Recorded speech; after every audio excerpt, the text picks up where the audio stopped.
Okay, thanks for joining us today. My name is Joe Haggerty from Hardenbergh Insurance Group, and today's webinar is Understanding Your Experience Modification Factor. All right, so today we're going to go through what is an experience modification factor.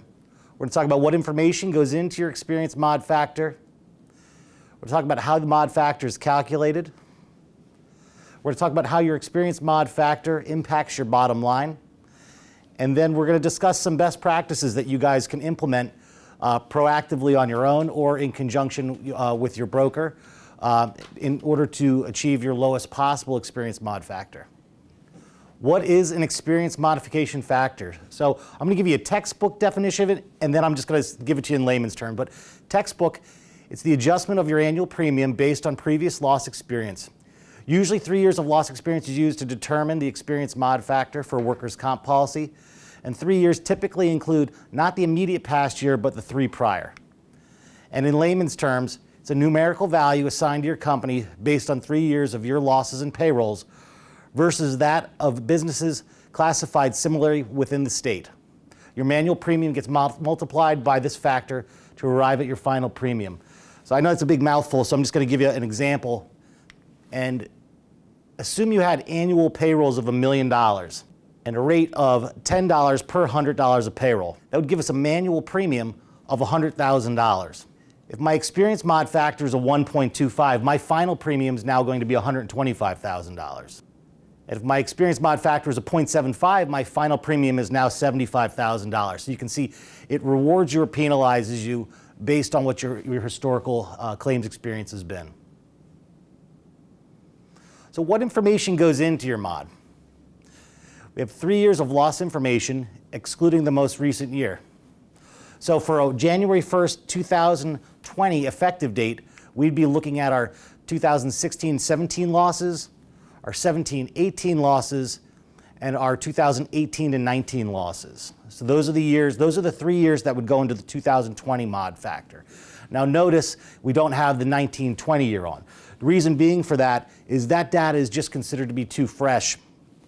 It's not statistically credible yet. With 3 years of payroll by classification. So for our January 1st, 2020 effective date, we're going to be looking at our 2016-17 audited payrolls, our 17-18 audited payrolls, and our 18-19 audited payrolls. So that's the information that goes into your experience mod factor. So how is your experience mod factor calculated? We're going to look at your expected losses, and we're going to look at your actual losses. Anytime your actual losses are better than your expected losses, you end up with a credit mod. It's a mod factor that would be less than 1.0. And when your actual losses are worse than expected losses, you have what we call a debit mod, or that's a mod factor above a 1.0. If your actual losses are right at the expected level, you have what we call a unity mod, or a 1.0. So for every dollar in payroll, there's an expected loss factor based on historical data collected by the State Rating Bureau. Now let's talk about how your mod factor can impact your bottom line. And the best way for me to do this is just to give you a hypothetical example using a fictitious contractor. So a contractor does $1 million in annual sales. And they operate at a 10% profit margin, so they're realizing $100,000 in net income. Their workers' comp manual premium, that's just the payroll time the rate, is $25,000. Assume they have a 1.25 mod factor. Now their annual premium gets increased to $31,250. That's $25,000 times 1.25. So they're paying an additional premium of $6,250 to the insurance company based on that debit mod factor that they have. Now it's important to realize this comes off the bottom line. So in order for them to make up for this, the company would need to do an additional $62,500 in gross sales. So in order to replace that $6,250 on the bottom line, they're going to need to do an additional $62,500 in top line sales. And just to further expand on this a little bit, assume we have an average job size of $5,000. That represents an additional 12.5 jobs annually that must be undertaken in order to pay for this increased premium. So that gives you an idea of how that mod factor can really hurt your bottom line. So with that said, we talked about what is an experience mod factor, what information goes into it, how it's calculated, and how it impacts your bottom line. Now we want to talk about what can we do, or what can you do proactively in conjunction with your broker in order to get that mod factor in check to get it to its lowest possible rating. One thing is you can establish a safety committee. That would be a committee. You have regular meeting schedules, at monthly meetings, bi-monthly meetings, quarterly meetings, whatever the case may be, with clearly stated annual objectives. We should have results-based objectives as well as activity-based objectives. So when I say results-based, I'm saying, we want to have lower losses. We want no losses. We want a mod factor below a 0.1, whatever the case may be. But we're also going to have activity-based goals, or activity-based objectives. And that would be, we want to conduct forklift training. We want to conduct defensive driver training. We want to meet on a monthly basis. We want to have 12 meetings a year. Did we conduct that training? Did we have the meetings? So that's activity-based. It's crucial that we have senior level management support. No safety committee could possibly succeed unless we have buy-in from senior management.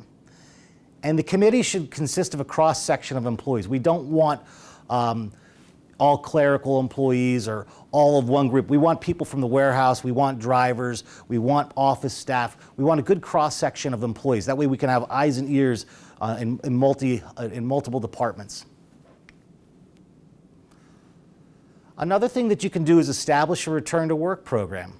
This will be a formalized program that will require employee sign-off. You as an employer, you can develop a list of tasks that could accommodate medical restrictions. We want to bring employees back to work in a productive capacity as soon as they're medically cleared to work. This is going to lead to lower indemnity costs on your claim, so lower payments for the lost wages, which is going to lead to lower overall claims costs, which is going to lead to a lower experience mod factor. And a hidden benefit of a return to work program is it can help prevent fraud. In insurance, we have what we call career workers' comp claimants. These are people that take a job and their objective is to go out on workers' compensation. If in the interview process you disclose to them that you do subscribe to return to work, that if they are injured on the job, they will be required to return to work in some way, shape, or form once they're medically cleared. It could actually help to make them not consider you as a potential employee and to go down the street and put their application in somewhere else. So added benefit there is it could help prevent some fraud. Another thing you can do is create an incentive program. So first thing we want to do is we want to establish the type of behavior that we want to incentivize. So are we incentivizing losses versus no losses, or are we trying to incentivize safe behavior? Historically, the incentive programs were, this department went X amount of days without a lost time claim, and at certain durations, there was a reward for it. That would be establishing, losses, or that would be incentivizing losses versus no losses. Another thing we do is incentivize safety.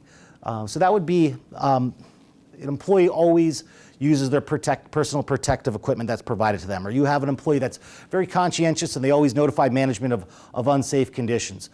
That person can be recognized for that, and their name can be dropped into a bucket for a quarterly safety raffle. So that's two different things that we can incentivize: losses and safety. We want to determine a reward. So the reward needs to be sufficient enough that it's going to catch people's attention. We have insured, some of them do paid time off. We have some insureds that do ball game tickets, flat screen TVs. You can really use your imagination there. Now, we want to determine the frequency of the rewards. So how often does this happen? Is it happening on an annual basis, a quarterly basis? Is it semi-annually? Those are things for consideration. And your employee incentive program is a very positive way for the company to address safety and secure buy-in from employees. Typically, safety gets reinforced negatively. It's usually somebody did something wrong and they're corrected for it by management. You're doing something wrong. You're written up for not following procedures, whatever the case may be. This gives you an opportunity to proactively get in front of your employees, You let them know that they're important to you, and to that end, you've developed this safety program, and this is what's in it for them. We find that this helps really get a lot of buy-in from the rank and file. And lastly, we can monitor losses and loss reserves. So our insurance carriers report the losses to the State Rating Bureau, usually 120 to 90 days prior to the renewal date. Loss reserves should be reviewed with your broker prior to this point. Once that information's been submitted, it's written in stone. So if you review your losses with your broker on a regular basis, and particularly 120 to 90 days before the renewal, and if you look at your losses and say, this doesn't look right, this reserve appears too high, you can have your broker petition on your behalf. It's possible that you might know something that the insurance company doesn't know. For example, we had an insured, had an employee out, and there was a rather large reserve on the claim for indemnity. That's for the lost wages. When we went out and met with the insurer, they disclosed to us that the employee actually was returned to full duty about a week and a half prior. We notified the insurance company of that, and we were able to get that indemnity reserve taken down prior to the renewal, which obviously, if that information doesn't go into the mod factor calculation, is beneficial for the insured. So those are the things you can do proactively to help manage your experience mod factor. And in conclusion, your mod factor essentially compares you to the experience of that of your peer group within the state. Modification factors are based on 3 years of claims and payroll history. Risks with losses that are better than expected have mod factors below 1.0, and risks with losses greater than expected have modifiers above 1.0.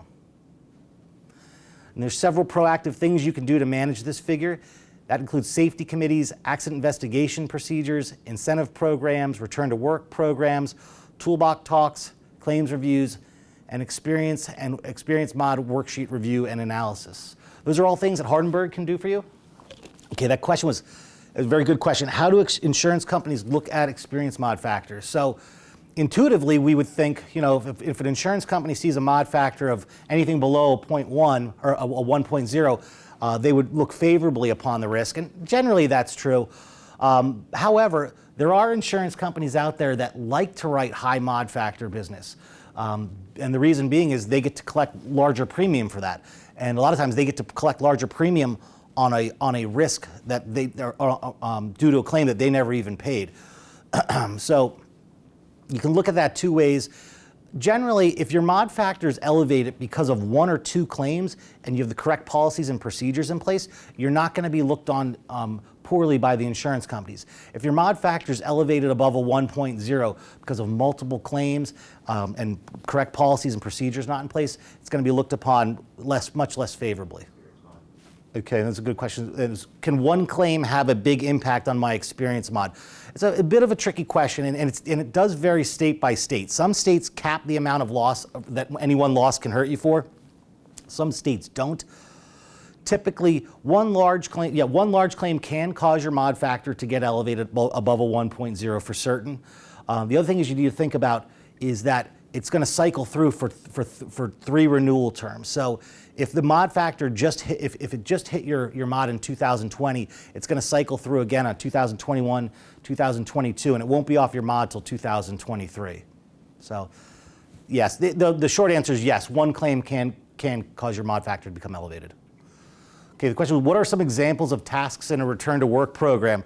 So each case is going to be unique. An employee is going to be cleared by the doctor, and the doctor is going to give a list of restrictions. So once you have that, you're going to have to come up with something that fits those restrictions. But just to give you an example, we have one of our insureds is a grocery store, and the worker went out and could not do any lifting whatsoever. They brought the injured worker back as a greeter in the store to hand out flyers to customers as they walked in. The bottom line is sometimes you have to get creative at it, and we don't want to bring people back. Historically, people say you bring them back to count paper clips. We don't want to do that. That's bad for morale. If we want to bring somebody back in a productive capacity, we've had insureds that have had their injured workers come back and clean, sweep the parking lot. There's really endless amount of things that you could do. If you're having trouble with it, though, reach out to your broker, or if you're one of our current insureds, reach out to us. We have resources internally. We can give you lists of possible modified duty for the injured worker. Does that, does it come back? Okay. Okay, another good question is how does it work when there's multiple states on your workers' comp policy? And each state, there's in the United States, there's what we call NCCI states, which is the vast majority of states, and then we have individual states, which they're rated by their own states. Each state's going to have their own mod factor. So if you have operations in Pennsylvania and in New Jersey, you're going to have one mod factor for Pennsylvania, and you're going to have one mod factor for New Jersey. And they can be wildly different. They're going to be based on the payroll in that state and the loss experience in that state. All right. Well, that was our questions. Thank you guys for participating in today's webinar. If you have any questions, please feel free to email me. My email is jhaggerty, Haggerty, @hig.net. Thank you.